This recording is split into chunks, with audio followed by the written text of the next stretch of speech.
Hi ಎಲ್ಲರಿಗೂ. ತುಂಬ ಜನ ಕಮೆಂಟ್ಸ್ ಮಾಡಿ ಕೇಳ್ತಾ ಇದ್ರು, ಮ್ಯಾಮ್ ಯಾವುದಾದ್ರೂ ಸ್ವೀಟ್ಸ್ ರೆಸಿಪಿನ ಶೇರ್ ಮಾಡಿ ಅಂತ. ಹಾಗಾಗಿ ನಾನು ಇವತ್ತು ಬಾಳೆಹಣ್ಣಿನ ಹಲ್ವಾ ನಿಮ್ಮ ಜೊತೆ ಶೇರ್ ಮಾಡ್ತೀನಿ. ತುಂಬ ಸುಲಭ ಹಲ್ವಾ ಅಂತ ಕೂಡಲೇ ಕೆಲವರು ಅನಿಸ್ಬೋದು ತುಂಬ ಕಷ್ಟದ ಕೆಲಸ, ಕಷ್ಟ ಆಗುತ್ತೆ ಅಂತ. ಇಲ್ಲ, ತುಂಬ ಸುಲಭದಲ್ಲಿ ಇದನ್ನು ಮಾಡ್ಬೋದು. ಹೇಗೆ ಮಾಡೋದು ಅಂತ ನೋಡ್ಕೊಳ್ಳೋಣ. ನನ್ನ ರೆಸಿಪೀಸ್ ಎಲ್ಲ ನಿಮಗೆ ಇಷ್ಟ ಆಗ್ತಾ ಇದ್ದರೆ ಪ್ಲೀಸ್ ವಿಡಿಯೋಗೊಂದು ಲೈಕ್ ಕೊಡಿ, ಹಾಗೂ ವಿಡಿಯೋವನ್ನು ಶೇರ್ ಮಾಡಿ ನನಗೆ ಸಪೋರ್ಟ್ ಮಾಡಿ. ಓಕೆ, ನೋಡಿ, ಹಲ್ವಾ ಮಾಡಲಿಕ್ಕೆ ನಾನು ನೇಂದ್ರ ಬಾಳೆಹಣ್ಣನ್ನು ತಗೊಂಡಿದ್ದೀನಿ. ಯಾವುದು ಸಹ ತಗೊಳ್ಬೋದು. ಹಣ್ಣಾಗಿರುವ ಬಾಳೆಹಣ್ಣು ತಗೊಂಡ್ರೆ ಆಯಿತು. ಕದೂಲಿ ಇದ್ದರೆ ಏಲಕ್ಕಿ ಬಾಳೆಹಣ್ಣು, ಅದರಲ್ಲಿ ಕೂಡ ಮಾಡಲಿಕ್ಕೆ ಆಗ್ತದೆ.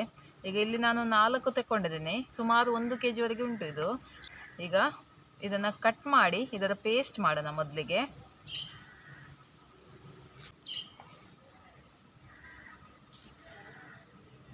ಪೇಸ್ಟ್ ಮಾಡಲಿಕ್ಕೆ ಸುಲಭ ಆಗ್ತದೆ ಹಣ್ಣಾದರೆ. ಇದನ್ನು ಚಿಕ್ಕ ಚಿಕ್ಕ ಪೀಸಾಗಿ ಕಟ್ ಮಾಡೋಣ.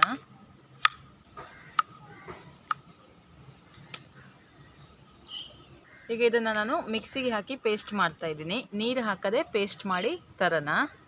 ಬೆಲ್ಲ ಮೆಲ್ಟ್ ಮಾಡೋಣ. ಅರ್ಧ kg ಬೆಲ್ಲ, ನೋಡಿ ಇಲ್ಲಿ ಅರ್ಧ kg ಉಂಟು, ಅಂದರೆ 2 ಕಪ್ಪಷ್ಟು ಬೆಲ್ಲ. ಇದಕ್ಕೆ ಸ್ವಲ್ಪ ನೀರು ಹಾಕಿದ್ದೀನಿ. ಈಗ ಇದನ್ನು ಮೆಲ್ಟ್ ಮಾಡಿದರೆ ಆಯಿತು. ಪಾಕ ಏನು ಮಾಡಲಿಕ್ಕಿಲ್ಲ, ಜಸ್ಟ್ ಮೆಲ್ಟ್ ಆಗಲಿ ಅದು.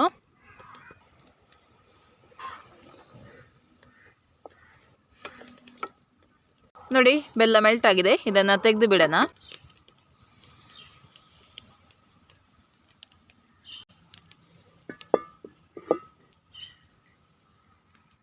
ಸ್ವಲ್ಪ ತುಪ್ಪ ಹಾಕ್ತಾ ಇದ್ದೀನಿ, 2 ಚಮಚದಷ್ಟು. ಸ್ವಲ್ಪ ಗೋಡಂಬಿ ಹಾಗೂ ಬಾದಾಮಿನ ಹಾಕಿ ಹುರಿತಾ ಇದ್ದೀನಿ. ಇದನ್ನು ತೆಗೆದು ಬಿಡೋಣ. ಈಗ ಇದಕ್ಕೆ 1 ಟೇಬಲ್ ಚಮಚದಷ್ಟು ತುಪ್ಪನ ಹಾಕ್ತಾ ಇದ್ದೀನಿ. ಬಾಳೆಹಣ್ಣು ಪೇಸ್ಟ್ ಹಾಕ್ಕೊಳ್ಳೋಣ.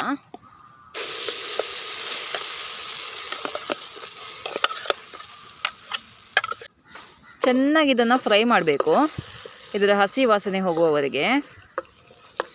ನೋಡಿ, ಇದು ಚೆನ್ನಾಗಿ ರೋಸ್ಟ್ ಆಗಿದೆ, ಅಂದರೆ ಇದರ ಹಸಿ ವಾಸನೆ ಎಲ್ಲ ಹೋಗಿದೆ. ಈಗ ಇದಕ್ಕೆ ಬೆಲ್ಲವನ್ನು ಸೇರಿಸೋಣ. ಕಸ ಎಲ್ಲ ಇರುತ್ತಲ್ಲ ಬೆಲ್ಲದಲ್ಲಿ, ಹಾಗಾಗಿ ನಾನು ಇದನ್ನು ಸೋರಿಸ್ಕೊಂಡು ಹಾಕ್ತಾ ಇದ್ದೀನಿ. ಬೆಲ್ಲ ಕ್ಲೀನ್ ಇದ್ದರೆ ನೀವು ಡೈರೆಕ್ಟಾಗಿ ಕೂಡ ಹಾಕ್ಕೊಳ್ಬೋದು.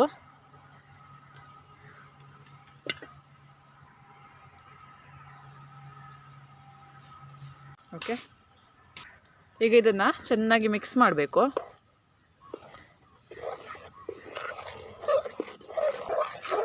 ಚೆನ್ನಾಗಿ ಇದನ್ನು ಮಿಕ್ಸ್ ಮಾಡಬೇಕು. ಸ್ವಲ್ಪ ಹೊತ್ತಲ್ಲಿ ಇದು ಗಟ್ಟಿ ಆಗುತ್ತೆ, ಸ್ವಲ್ಪ ಡ್ರೈ ಅಂತ ಆಗುತ್ತೆ. ಆವಾಗ ಸ್ವಲ್ಪ ಸ್ವಲ್ಪನೇ ತುಪ್ಪ ಹಾಕಿದರೆ ಆಯಿತು.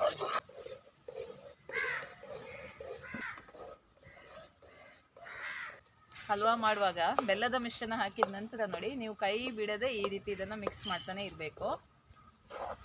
ಇಲ್ಲಾಂದರೆ ತಳ ಹಿಡಿಯುತ್ತೆ. ನಾನ್ ಸ್ಟಿಕ್ ಪಾತ್ರೆ ಇದ್ದರೆ ಅದರಲ್ಲಿ ನಿಮಗೆ ಸುಲಭದಲ್ಲಿ ಮಾಡ್ಬೋದು.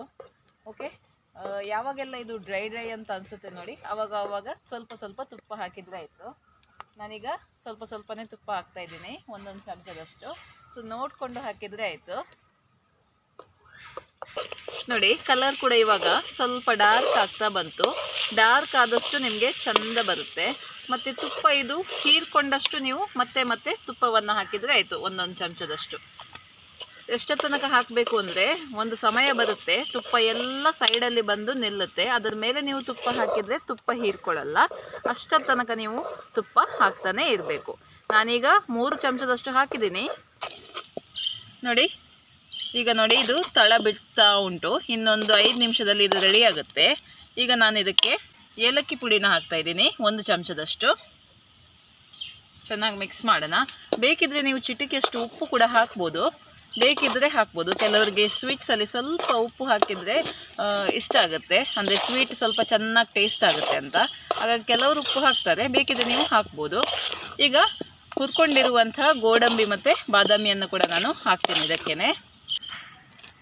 ಚೆನ್ನಾಗಿ ಮಿಕ್ಸ್ ಮಾಡೋಣ.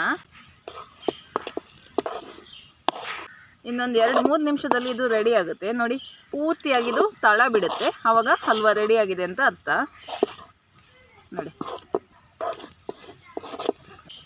ನೋಡಿ, ಈಗ ಇದು ರೆಡಿ ಆಗಿದೆ.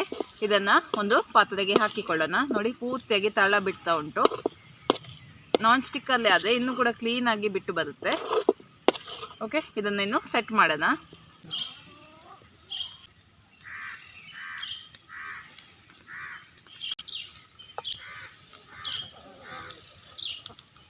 ಸ್ವಲ್ಪ ಸ್ಪೂನ್ ಹಿಂದುಗಡೆ ತುಪ್ಪನ ಸವರಿ ಇದನ್ನು ಈ ರೀತಿ ಸೆಟ್ ಮಾಡ್ಕೊಳ್ಳಿ ನೀಟಾಗಿ.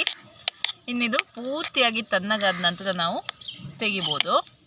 ಬಿಸಿ ಇರುವಾಗ ತೆಗಿಲಿಕ್ಕಿಲ್ಲ, ತಣ್ಣಗಾಗಬೇಕು.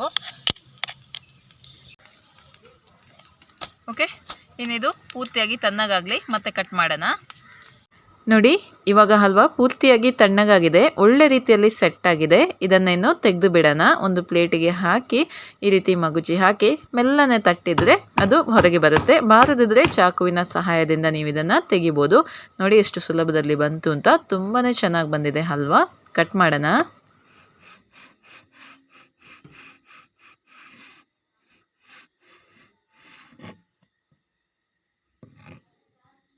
ಸ್ವಲ್ಪ ಚಾಕುವಿಗೆ ತುಪ್ಪ ಅಥವಾ ಎಣ್ಣೆ ಹಾಕಿ ನೀವು ಕಟ್ ಮಾಡ್ಕೊಳ್ಳಿ. ತುಂಬ ಸುಲಭದಲ್ಲಿ ಕಟ್ ಆಗುತ್ತೆ.